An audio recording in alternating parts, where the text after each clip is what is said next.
Welcome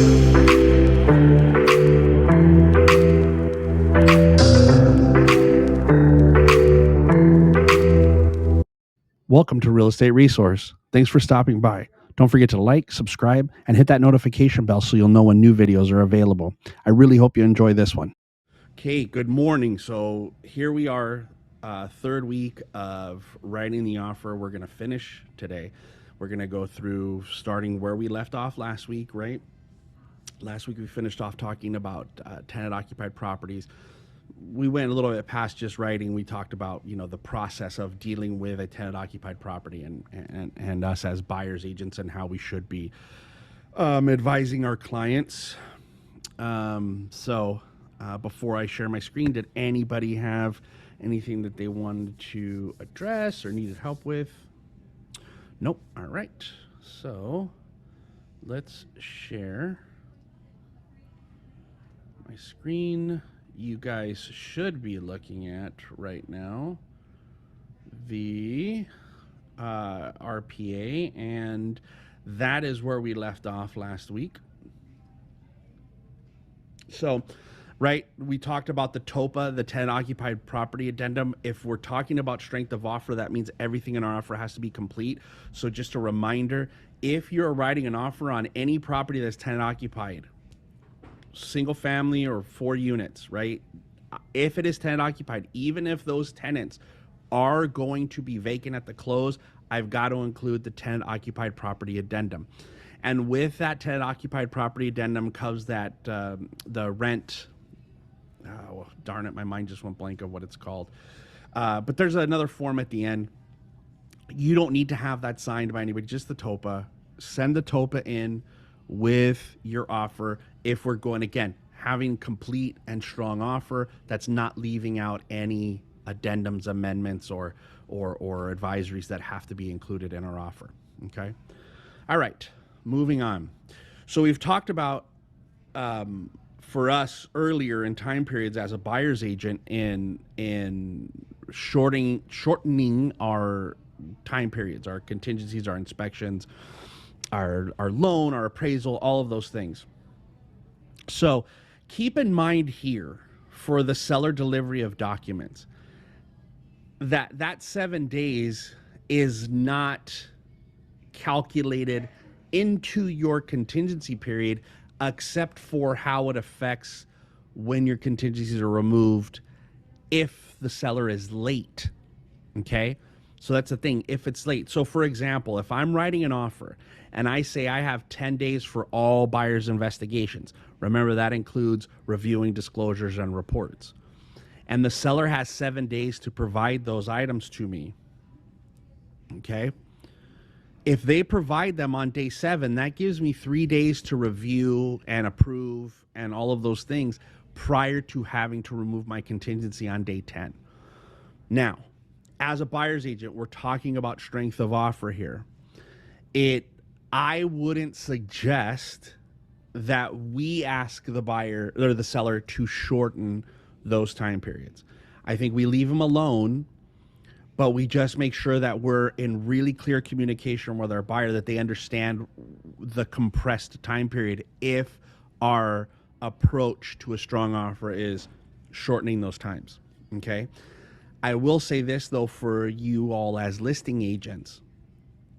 If your request is to shorten all the time periods, okay, because we want to make things move quickly, right? We want to move them quicker through the process, get us to a point where we're more stable and secure in the fact that this is going to close escrow.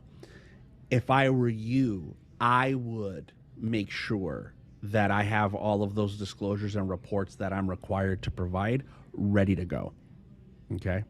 Ready to go. And I would be the one that's saying, hey, seller, or delivering all these with my counteroffer or, very early in the escrow. So as we're looking at this strength of offer wise, like we're trying to help get our offer accepted, I would suggest that we don't request any change. Okay, that we don't change the amount of time the seller has to deliver those documents. Okay, any questions on that? Nope. Okay. Sign and return escrow holder provisions and instructions. Again, this is just something that we don't need to address. It's just dependent on when escrow delivers those things to the buyer's agent, right? And then you have 5 days from the delivery of that. So we don't really need to address that as far as strength of offer goes or writing the offer. We can leave that as the default. The time to pay the fees or the HOA, again, don't need to address that. Install the smoke alarms, carbon monoxide detectors, water heater bracing. That's the seller's responsibility for them to do all that stuff. Again, if I'm a listing agent, I'm going to want to make sure that that gets addressed. I'm not changing that as a buyer's agent. There's no reason for me to change that. The reason it's at 7 days is because they're hoping when they, made the changes to this contract that the seller will have that stuff done so that when your appraisal gets done, those things are already done so it doesn't cause for a reinspection or a condition of the appraisal for those things to be done, okay? And the evidence of representative capacity authority, there's nothing to change there. It's just defaulted to 3 days, okay? So that's that. Now, moving on to paragraph 3P, the items included and excluded. This is one of the things as buyer's agents where there is a lack of awareness sometimes on your part or just not being thorough in the drafting of the agreement. If a listing agent is doing their job properly, everything that should be included that normally wouldn't be included should be listed in the MLS. Like, hey, it's not a guarantee that the stoves or refrigerators or wine fridges or washers or dryers or microwaves or security equipment, like that's not a given that stuff's going to be included. Sometimes we assume it is, right? We just like, oh, the norm is the refrigerator staying, the washer dryer staying, the stove is staying. It's okay. That's not always the norm. And if the seller is including those items in the sale, then the listing agent should be the one that is making sure that the buyer's agents are aware that those are included. If they put in the MLS, please write in your offers the things that are included that are stated in the MLS. Remember, strength of offer, right?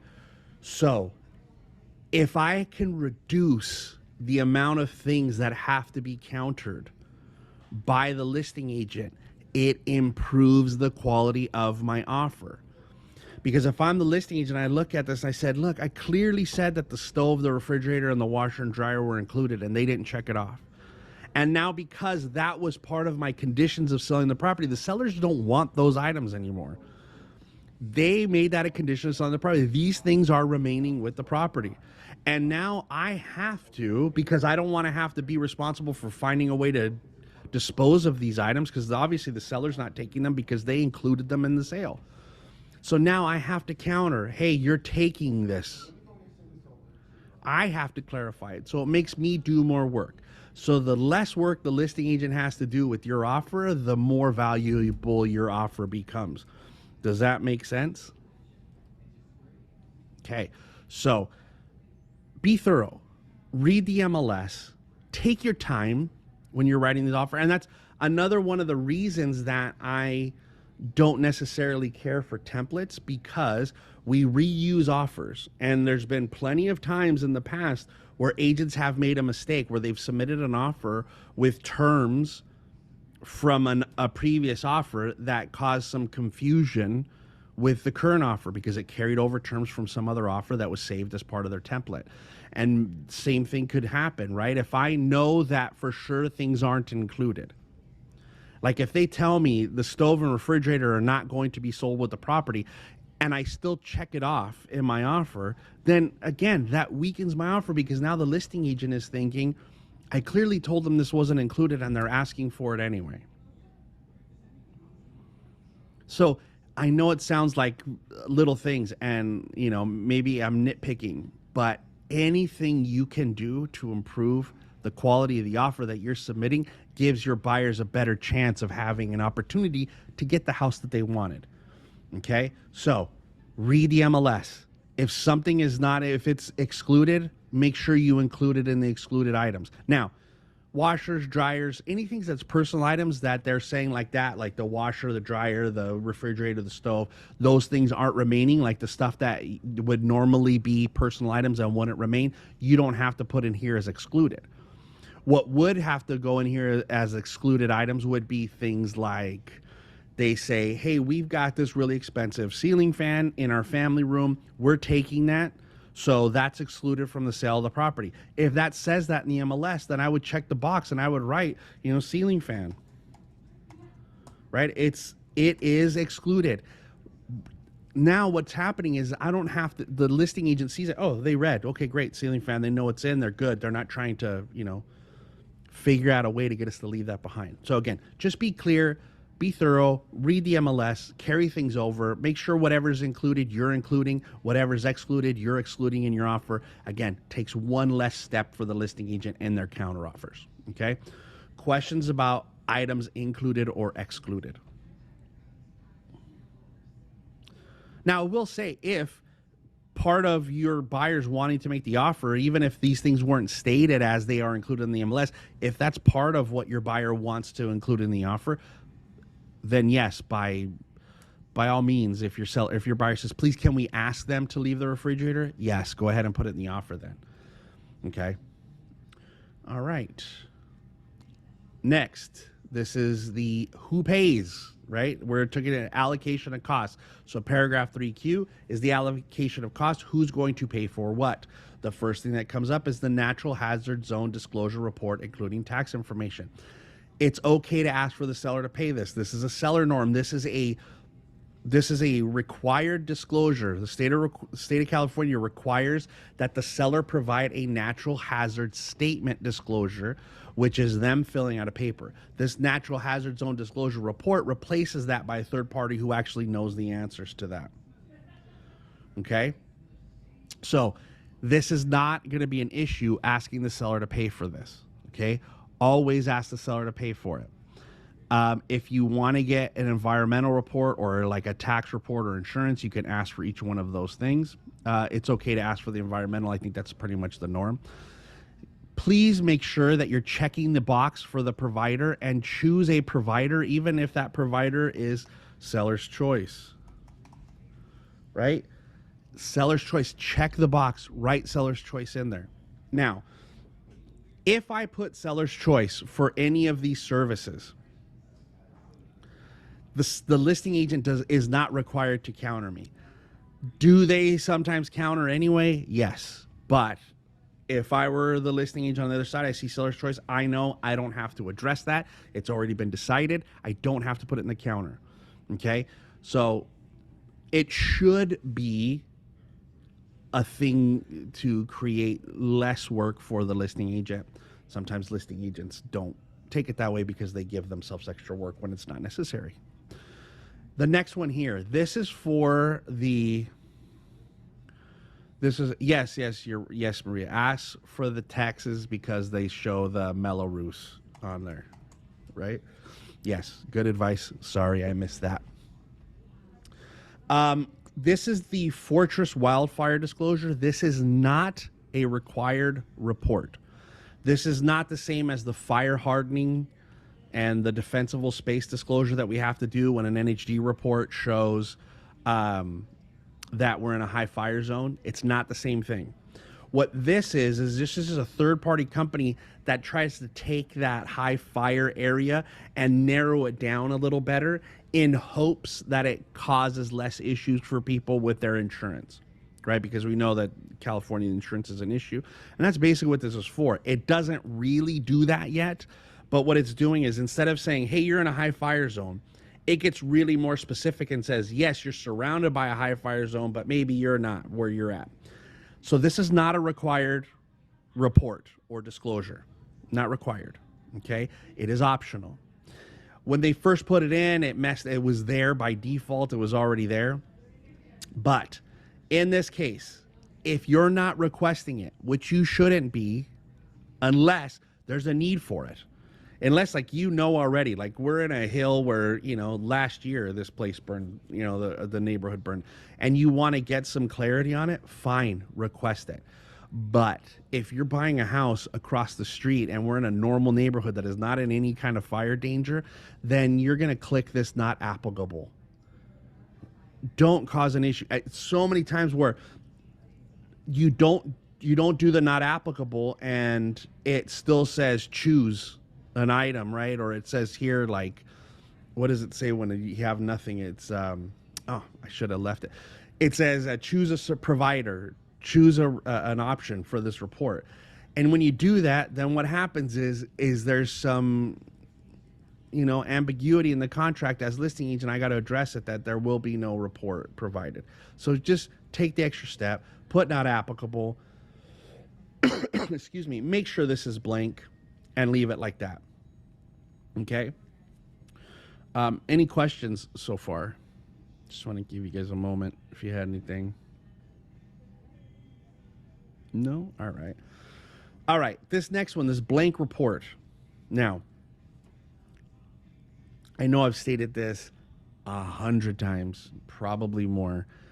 This would be if, for example, you wanted to ask for a termite report.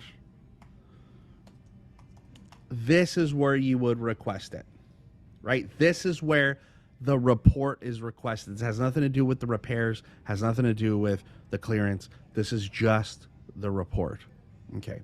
If you were going to ask for it, this is where you would ask for it.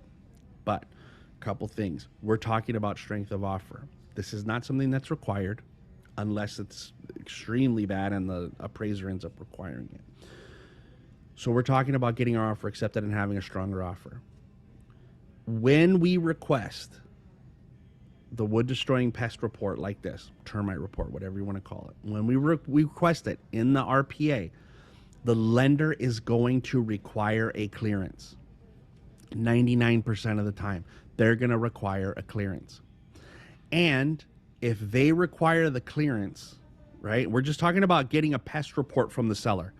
If they require a clearance, if the seller hasn't agreed to the repairs and the clearance, then somebody has to pay for it before we can get the loan approved. And now we're screwed if the seller doesn't want to pay for it because they're not obligated to unless they agreed in the contract. So I will always suggest you don't ask for this. Don't ask for it. Because if I do ask for it, then I have to request the seller to do the repairs and get the clearance. I have to do both. I can't just do one. And if I do both and I get a counter back from the listing agent that says we're only going to give you the report, we're not going to do repairs, then I in turn have to do an additional counter to remove the request for the report. Because what will happen is it will become responsibility, the lender will make it a requirement, it'll be my responsibility as buyer to do those repairs. And most of our buyers don't have the money on top of their down payment and closing costs and paying for an appraisal and paying for a home inspection and any other things they do to also pay for termite report or termite repairs. So that's why my advice is always leave it off the contract. I have the right as a buyer to do a termite inspection as part of my investigations on purchasing this property and deciding the condition of the property. I can do my own termite inspection. And if it costs me $100, it costs me $100. And then when I do the termite inspection, I have the right on the request for repairs to request for those termite repairs to be done by the seller. And if they don't do it, and I still am okay with the condition of the property and knowing that it has termite damage or wood destroying pest damage, and I still want to move forward, I can, because now if it's not extreme, the lender is not going to make a requirement, which means it becomes my choice whether I want to purchase the home in that condition or move on to something else. When we do it this way, now it becomes mandatory that it gets done. And if we still wanted the property, we don't have a chance to get it now because of this mistake. So that's why I consider it a mistake to request the wood destroying pest inspection report in my purchase agreement. And I think that's probably why CAR 6 or 8 years ago, whenever it was, removed it. Remember, there used to be a section that was the there was a WPA, wood destroying pest addendum, that went and who pays for what. They removed that. They took this out. They looked at it like every other physical inspection of a property and said, well, this could be something that's the responsibility of the buyer because it's not required. Okay, so strong offer, leave it out. Why am I already, look, what I'm doing by asking the seller to get that pest inspection and to do the repairs is I'm now reducing the amount of money they're making with my offer. Period, end of story. So even if they were open to the idea of doing the wood destroying pest inspection report and making those repairs, which we could have done in negotiations later, they're going to look at other offers that say, oh, well, they don't need that. Okay, they don't need that. What form do you use them to ask for repairs in case of termite? It's on the request for repairs. There's a section that's specifically for wood destroying pests for section 1 and 2 in the report. So it's on your request for repairs. Okay, questions about that. Now, this could be any other kind of report that you want to request. I don't know what kind of reports you'd want, soil stability or something else, some other kind of inspection that's not addressed in the offer. You could request there. Okay, so we got a couple hands. I think Alba was first. So go ahead, Alba. Hi, Kyle. Thank you. You're welcome. So if our buyers do ask for the termite report, for a termite report, do we let them know that if they don't ask for it, it would be a stronger offer? Do we let our buyers know that? Or what would we do if they adamant about that? Well, I would explain to them what it means. To them what it means. Like, and that's part of and I think as we get closer to August, when practices are going to change and we're really going to be required to do buyer consultations before showing them stuff, it's going to give us more opportunities to have that conversation with them prior to showing houses. Because I think what's happening right now with buyer's agents a lot of times is we're not having the conversation about termite with them until we're writing the offer. Okay. Right? So we're writing the offer with them and saying, oh, well, we want a termite. Well, we shouldn't because, and they're like, well, we want it. And so it becomes kind of one of those things where because it wasn't addressed, they weren't prepared for it. We didn't kind of walk them through the process of it. You're in the moment of writing that offer and it becomes difficult to have that conversation with them. So I would still always say, let me explain to you what's going to happen. If we do it this way, there's a 99% chance the lender's going to make a requirement. And if the seller doesn't want to do those termite repairs, somebody's going to have to do them for your loan to get approved, and that's going to fall on you. And if we don't have the ability to do that, then you can't get your loan, and then we won't get the house. What we can do is during the process of purchasing the home, we can do a termite inspection report so we know the condition of the property, and we can request the seller to do it. If they choose not to, then you now have a choice on whether or not you want to move along with the property or go find something else, depending on the condition. So I think it's just how we maybe approach it with them. But if we start doing those consultations from the beginning where we talk about the entire process of buying a home and writing an offer and what that means for them and why they're compensating us, I think if we start having those and reminding them of those conversations throughout the whole process of looking for a property, I think it'll become less and less an issue where they're demanding that they have, the termite paid for by the seller. But again, if your buyer is saying this is what I want, our job is to work for our buyer and to protect them best we can. So then the next step is then we have to write it requesting the report and the repairs. Both things have to be there. Okay. So and I'll show you guys in a minute where to put the repairs and the clearance where we write that in. But this one is just the report. And yes, I'm saying you advise them why it's not the best choice. But if they're adamant about doing it, then we do what they want, right? We work on their behalf. And then what I would do too is, because if that ultimately becomes the reason why we don't get the offer or the deal doesn't go through because of a lender requirement, I'm also going to follow up with an email. Remember when we wrote your offer and we had a conversation, I advised against the termite report? I'm just clarifying our conversation before I submit the offer. You are adamant that you want this termite report, even though I have advised against it, and then let them respond to it so that they can't come back later and say, Alba, you never told us. That makes sense. So in other words, just explain it to them prior to showing them home. I would when you're having a conversation with buyers about the process of them being buyers, that should be part of the conversation from the beginning. Thank you so much, Kyle. No problem. All right, Jesus, you're next. Let me unmute you there. Go ahead. Hi, Kyle. Really quick, I'm going through this. What is the difference between A1 report in Los Angeles when the sewage is not connected, or is connected to the neighbor, or connected to the sewage without permit? Can you tell me? What's the difference? Yes, and cost, because I know they're gonna. Oh, I'm not. Do we really? I'm not a plumber. Do we really have to? Do we have to fix it, or can we? No, or the city will request to get the permits, or can we close without it? No, you could close without it. You could close without it as long as everybody agrees that they know that they're getting this unpermitted sewer line. As far as the costs go, I don't know what the costs are going to be. Sometimes it is minimal, sometimes it's a lot, but I would assume that in your three scenarios where it says, hey, we're not connected at all, right, then that's going to be the most expensive. If we're connected to the neighbors, that's going to be next. And if we're connected to the actual city, but we're not permitted, that's going to be the least expensive issue, right? Because I think even with that one, if you're connected to the city and it's connected properly, I think they run a camera. As long as everything's all right, they'll run it off, and it's not that expensive. Somebody here in the office had that just recently. I don't remember who it was, and I don't remember what the cost was, but it wasn't. I think it was like $800 or $1,000 to take care of it. So okay, yeah, I don't know cost. If everybody agrees that they're going to close the way it is, there's no problem. There's no problem.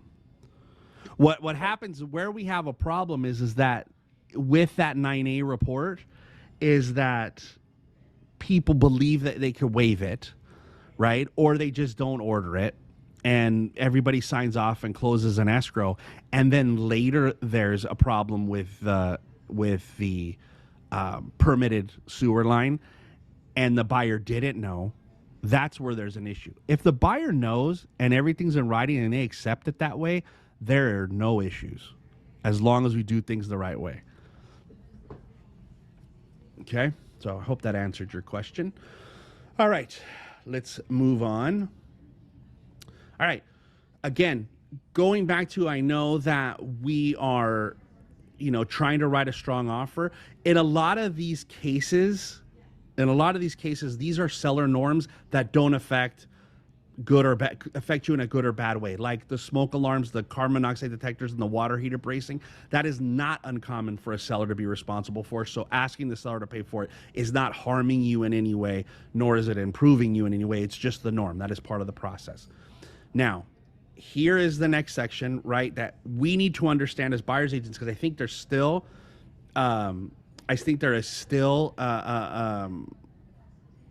questions about this from both listing agents and buyer's agents. Okay, so the city pre-sale inspection reports, whatever city, like Compton, Huntington Park, Linwood, Maywood, right, whatever cities have it, Compton, all those, right, whatever, Southgate, whatever cities have them, this is the inspection and the report. That's all that is. That is the seller getting the report from the city, providing it to the buyer. Every city requires the seller or the listing agent to obtain the report and give it to the buyer. The buyer can't do it. The buyer's agent can't do it. It's the seller or the listing agent has to get it. Okay. Gardena is the only city I know of that allows you to waive it regardless. You pay a fee, fill out a paperwork, and you can waive it. But everybody else, the seller is required to deliver it to the buyer in their time periods. Okay? They're required to. So, Jesus just asked, how long does it take to get it? It depends. Like, I think Southgate, unless you pay an expedite fee, is like 2 weeks to get an inspection, to get an inspector out there, and then another 2 weeks to get the report back. So there's a month. So if I have to provide this within 7 days, which I'm supposed to based on the contract, I got to order it early. So here's the thing, as buyer's agent with this report, I am always going to ask that the seller provide it because I can't get it. I can't go get it. Okay? Now, the remedial actions, which is the repairs that come from that report, that's negotiable. In most cases, the cities will allow the buyer to take responsibility for any of the repairs that come from that. Now, if you have buyers that are willing to do that, like you have a conversation like, hey, this is City of Southgate. There is going to be a pre-sale inspection report. There is going to be repairs that need to be done. Okay? Repairs that need to be done. Are you willing to take those on? Because the majority of sellers now in the City of Southgate are requesting that the buyer take the responsibility for those repairs, or the City of Linwood, or wherever it is, whatever city. They're requiring that. And you know what, I'm sure there's other cities in California all over up and down the coast that require these things too. So if your buyer says, hey, look, I've got money, or I'm a contractor, or my uncle's a contractor, we'll fix everything, we'll do the permits, we'll do all that stuff, I'm good with it, we want the property. If you know that ahead of time, if we're talking about strength of offer, or if I've talked to the listing agent, which we all should be doing, right? Communicating with the listing agent prior to submitting our offers, and they say, listen, we're already getting the city pre-sale inspection report, but we need you to take responsibility for those repairs. That's how we're going to counter. If I don't have to have them counter, if I can write the offer like that because my buyer understands that that's what the seller's going to require, and I write my offer like that, I've just improved my offer. But again, this is communication stuff. Okay?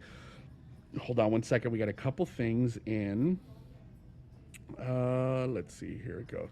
About the plumber, it has to be done by an approved plumber from the city, and the cost could be as high as $25,000. Wow. Depending, I get, Jesus, on the severity or how bad that was or wasn't connected.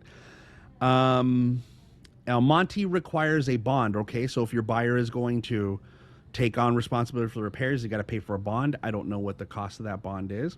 And what is the last question? What about if sellers has some unpermitted construction and seller wants buyers to be responsible? Well, again, if the buyers want to take on responsibility.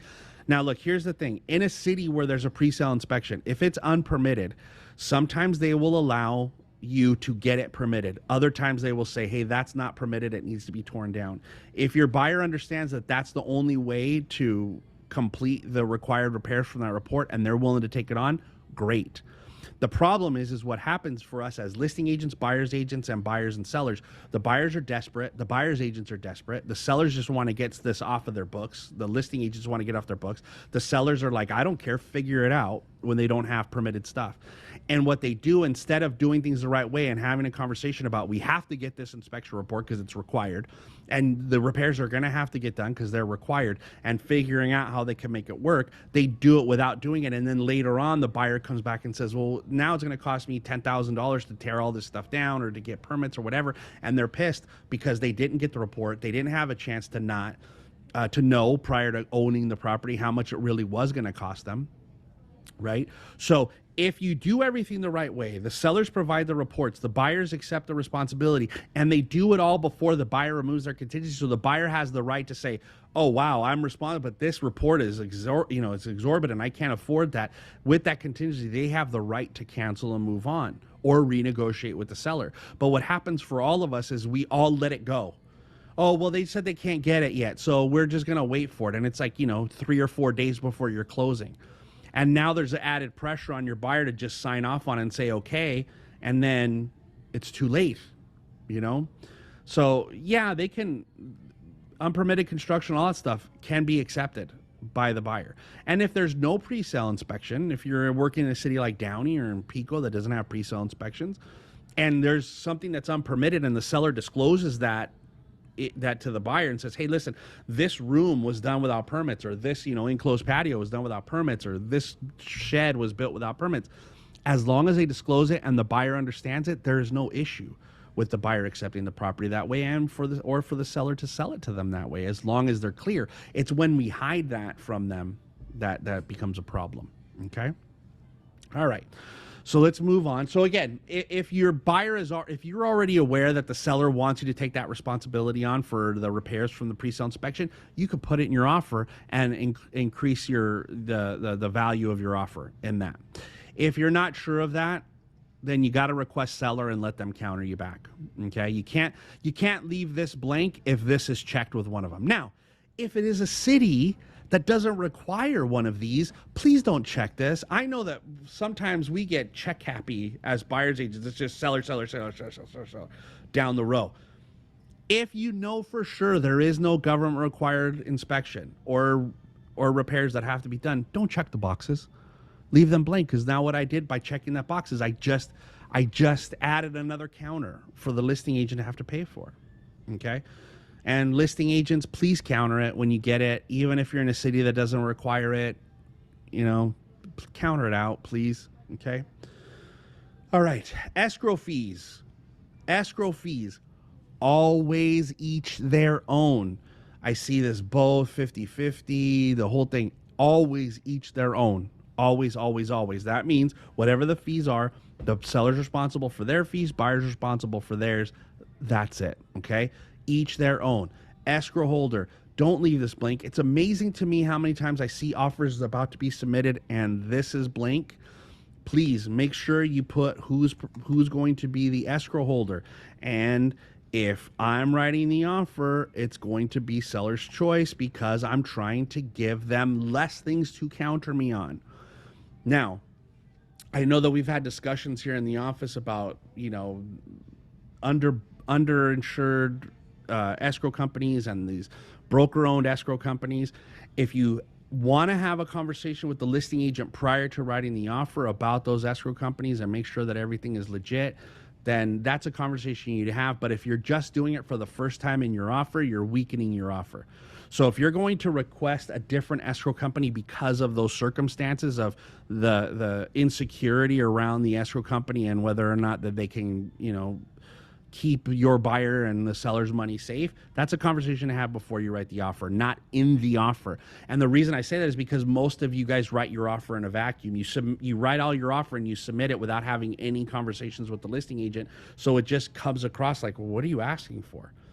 Right? So if you haven't had a conversation about the quality of the escrow company that the seller and the listing agent have chosen, just put it as seller's choice. Okay? If you have, or if you know what escrow company they're going to use, you could write that in too, so you can reduce the amount of items that need to be countered from the listing agent. Owner's title insurance policy is always seller. Always. Not both, because there has nothing to do with that. Now, you could, if you're, again, trying to increase the strength of your offer, but your buyer doesn't have the ability to go up in price. They have money, but their qualifications don't allow them to go up in the price if they want to qualify, but they have the money to pay extra closing costs, right? Extra fees. If you wanted to, you could say, hey, the buyer is choosing to pay your title company, your title insurance policy. You could do that. Save the seller $1,600, right? That goes to their bottom line. So I can't increase the sales price anymore, but I can maybe increase your net by taking on some of these costs. I could do the same thing with escrow. If I had the ability to, if I was able to do it, I can't go up in price, but I can afford to pay these extra costs, I could do that too. I could pay for the escrow fees. I could pay for the title fees. The normal is the escrow fee is paid by, you know, by each their own. We all pay our own fees, but you could do that 100%. Buyer, same thing on owner's title insurance policy. I could pay that if I have the ability to do that. Okay. But the norm is the seller's going to pay for that. And again, the title policy is seller's choice. Okay. Now, if I was going to pay for it, I might request my own title company, right? If I'm going to pay for the whole thing for you, if I'm going to pay that additional $1,600, well, then I'm going to choose my title company because I know that I can control the cost, or I can talk to them about what the cost, or I know what the cost is. But again, those are just some things that you could do to maybe improve strength of offer besides just going up in prices. I'll pay for some of your costs, which will increase your net to you. Okay. The buyer's lender's title insurance policy is defaulted to the buyer because it's for the buyer to pay to insure the lender against any liens when they purchase the property. Jesus, you have your hand up. Go ahead. Yes, Kyle. On a flip, I'm the buyer. I find a flip, and the seller doesn't want to, of course, pay escrow. I'm gonna pay for everything. How do I write it? How do I write the offer? Well, just It's like not gonna we be talked. listed. There's no listing. I understand that, but the offer is still the offer. So I would just still write buyer and then put the escrow company that you're going to use, buyer for titles company, and put the title company you're going to use, right? Buyer's going to pay the transfer tax. If you're going to pay all of the costs, then all of these things need to be checked off as buyer. That's how you would write the offer. Okay. Thank you. All right. Any other questions? All right. Okay. So we jump down here. So county transfer tax and the city transfer tax, again, the norm are that the sellers pay for those things. Okay. But again, if we want to maybe give them a little relief, add a little bit to their net, then we could offer to pay for those fees. Now, the county transfer tax is $1.10 per thousand, and that's in both Orange and LA County. I don't know what it is for San Bernardino or Riverside. I don't know. So I wish I did, but I don't. But it's $1.10 per thousand. So what that means is, in this case, it's a $900,000 purchase price. So that county transfer tax is 900 times $1.10, and that comes out to $990, right? That's what the cost is. So if my buyer wants to pay that county transfer tax fee, they could do that to help improve the net to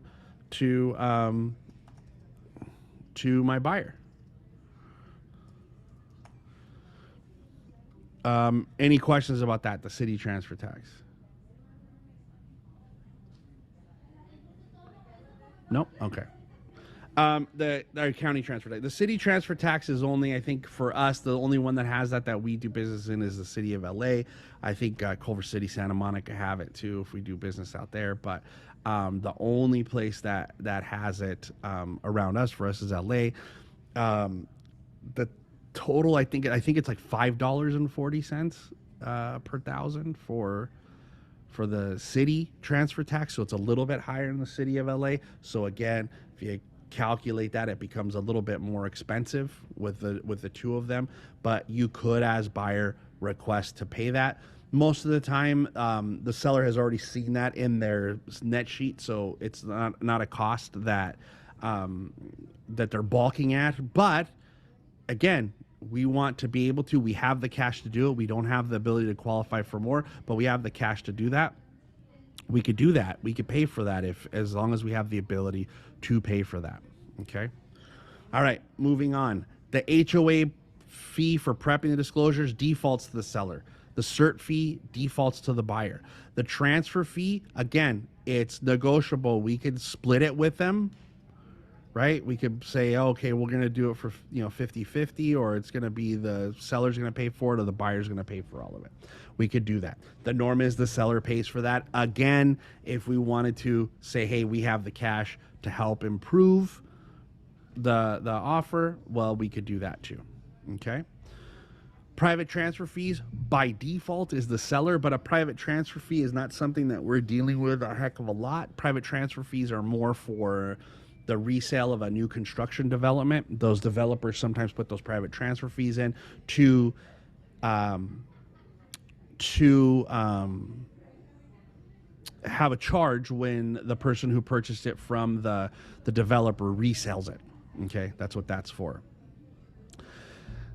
This fees or costs, if we were asking like earlier for that, what's happening? Doesn't want to go in there.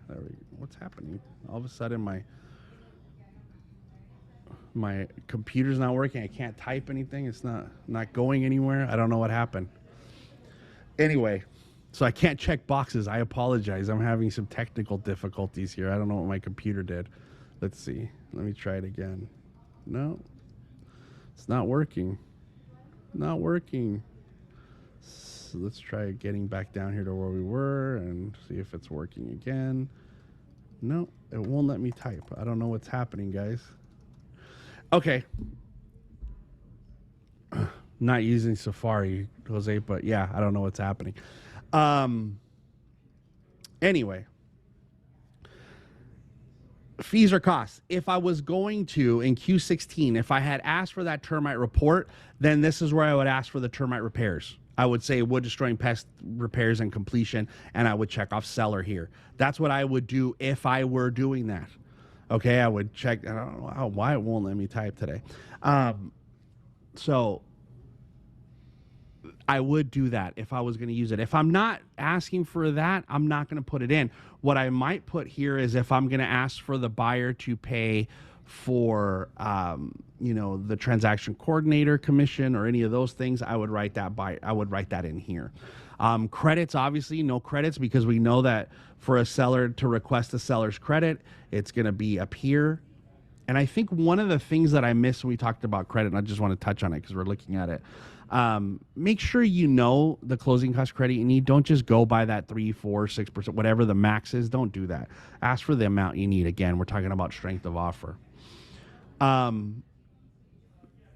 Like for VA. Okay, now with VA, and so let me backtrack a little bit. VA requires it. So if I'm a VA buyer, I am for sure going to ask up here for the termite, for the wood destroying pest report to be paid by the seller, and I'm going to ask for the clearance and the repairs to be done here. On VA, absolutely 100%, because it is a requirement for VA. Everyone else, it's not. VA, it is. So yes, I would be putting that in. Okay. Since nothing is working for me, I feel so helpless. The norm is that the seller pays for the home warranty. That's not an issue. If for some reason you're going to pay for it as an agent for your buyer, or your buyer is going to pay for it, you don't necessarily have to put it in here unless you want it to get done through escrow. You could do a waiver and you could still order a report for them. Even if it says waived in the purchase agreement, you could still order one for them. It just means that we're not going to make it part of the purchase, but we're going to get one. That's fine. You could do that. If I'm asking for the seller to pay for it, then let's make sure that the cost that I write in here is good enough for the coverage. Like, I don't like when I see people write an offer and it says, $700 for home warranty, and then they have nothing in the coverages over here. Make sure if you're just asking for a basic home warranty, that you're putting the cost of a basic home warranty here. If you need extra coverages, make sure that the amount that you're putting here is equal to the coverages you're requesting. Because remember, everything that you request that has a cost is addressing the net of the seller. So I have to make my offer as clean as possible. Make sure that those things are done properly. That's how you make a strong offer, because it's clean. I ask for the right amounts, those kind of things. Other terms, this is just anything I need to write in. This is like my being related to the buyer. If I am one of the principals, any other terms are subject to interior inspection. That's what other terms is for. Not for credits, not for anything to do with money, none of that stuff. Okay? All right, we're almost done with the writing part. So this would be any of the addendums that I need to incorporate. Make sure these boxes are checked so that they're incorporated. Okay, any of those. Just make sure that you have, if it's part of the transaction, the box is checked. Okay, we're gonna skip down. Make sure all your initials are done by your buyer before you submit it. Make sure all the dates are in up here, right? Do all those things. Excuse me. Just getting down to the last few things that we have to fill in. And it's a long contract, I know. All right. Okay. Liquidated damages. I would always have my buyer initial that. Remember, the liquidated damages are to protect your buyer, to limit them on 1 to 4 units if they're not an investor, to only losing a maximum of 3% of the funds of the purchase price, or their initial deposit, whichever one is less. It protects them in that case. But what it also does is it shows the seller that I'm committed to, this is what I will forfeit if I act in bad faith, the amount of money. I'm saying my initial deposit, I'm going to forfeit to you if I act in bad faith. That's basically what the commitment is, okay? So the commitment is, I'm going to give you some money if I screw up, but I'm protected to the amount of money that I have to give you. That's what it is. So always have your buyer's initial that. Now, this one, the arbitration and disputes, I would say that if I were advising my client, I would say, initial it. There's nothing that requires them to initial this unless there's a counter from the listing agent that says they want it initialed, because in order for it to be part of the contract, it has to be initialed by both parties. So if it's not initialed by one, initialed by the other, it still isn't a part of the contract. It has to be both. But really, it's arbitration and disputes instead of going to litigation. It's going to arbitration. That doesn't change the fact that we have to go to mediation first. So this is more about personal choice for the buyer, or whether they want to go through the process of litigation. It is slightly more expensive. It is slightly longer, but not a considerable amount. It is basically the same thing. It is just not something that you can appeal if you don't agree with the decision. So have that conversation with them, but there's nothing that forces you to do it. I would just say my choice would be to. If you don't want to, you don't have to. That's it. But if you get countered, you have to make a choice then at that point, okay? This is if the buyer is a corporation or a partnership or some other kind of entity. You got to make sure you check that off. Make sure you put who the legal names of the signers, who is authorized to sign on behalf of that entity. Make sure it's signed and dated, right? Make sure your buyer is dating it when they sign it. If there's more than 2 signers, we're going to add the additional signature addendum there.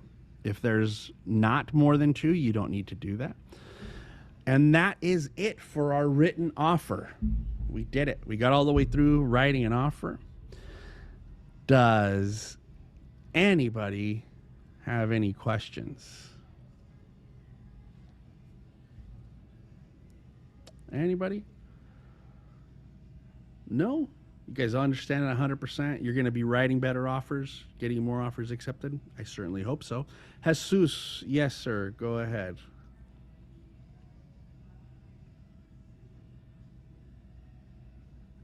Yes, Kyle.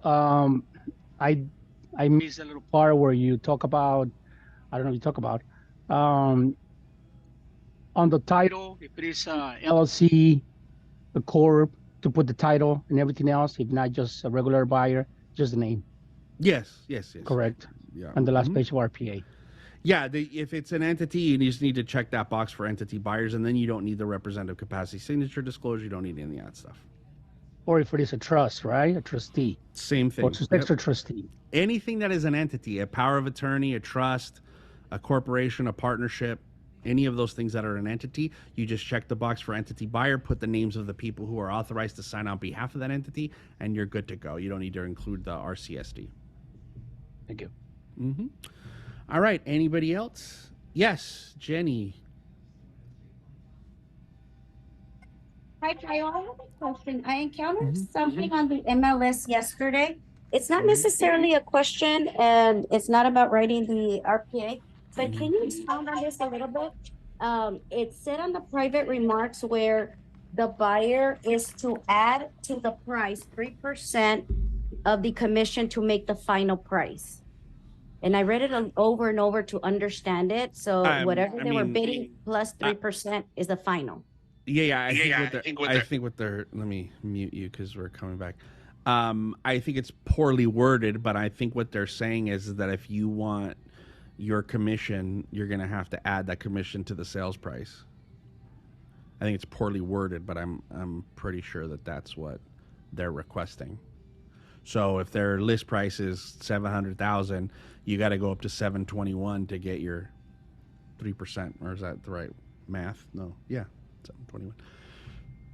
So I would assume that that's what that means. I think it's poorly worded. I'd have to read it and see the context, but I'm pretty sure that's what they're requesting. All right, and Jesus, one more time before I let everybody go. Yes, really quick. I'm working with 3 buyers right now. I'm taking them actively, and I've been noticing a lot of changes on the commissions.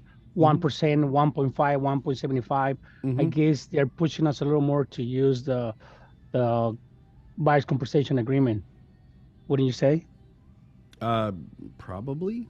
I mean, I think what it is that there's just a little bit of tightening in the market. I think people are starting to get worried about the change of the idea that there's going to be no compensation in a month and a half or 2 months or whatever it is. I don't think it's going to disappear 100%. I think it probably will get reduced because I think that, people's skills that are out there in the market are lacking enough that they're not going to be able to put a competent argument together as to why the seller should still pay some compensation. They're not going to necessarily know how to handle the idea of negotiating compensation when it comes. And I think that ultimately what they're doing is they're prepping themselves by being scared and reducing the value of the buyer's agent and the value of themselves in the process as listing agents. So yeah, probably going to see that, and you're going to see more and more.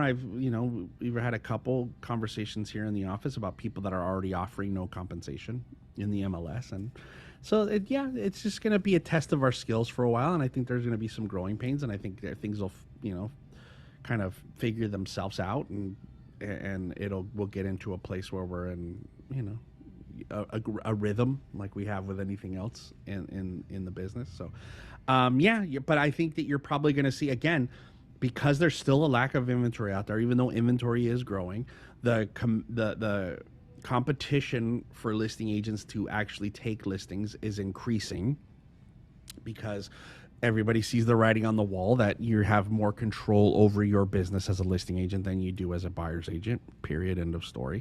And I think that what's happening is that instead of increasing their skill and their value to their client, they're reducing their value by either reducing their compensation. So there's less for them to offer to the buyer's agent, but I had this conversation with an agent the other day. I get it. It's probably not fair that a listing agent can get a 6, a 5, a 4% commission and you only get 1 or 1.5 or 1 3/4.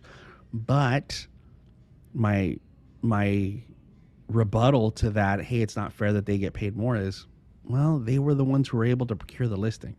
So they did the job that obviously us as buyer's agent couldn't do. And so I think they deserve the increased commission they get. It just should make you guys more motivated to become valuable professional listing agents so that you have more control over your income, not dependent on a listing agent to pay it for you. So, but that's my opinion. That's just it. All right, guys, anything else? No? All right. Thank you guys for being here. I really, really appreciate it. I will see you again next Thursday. We'll start a new topic, and I appreciate you guys being here. Good luck out there and be productive.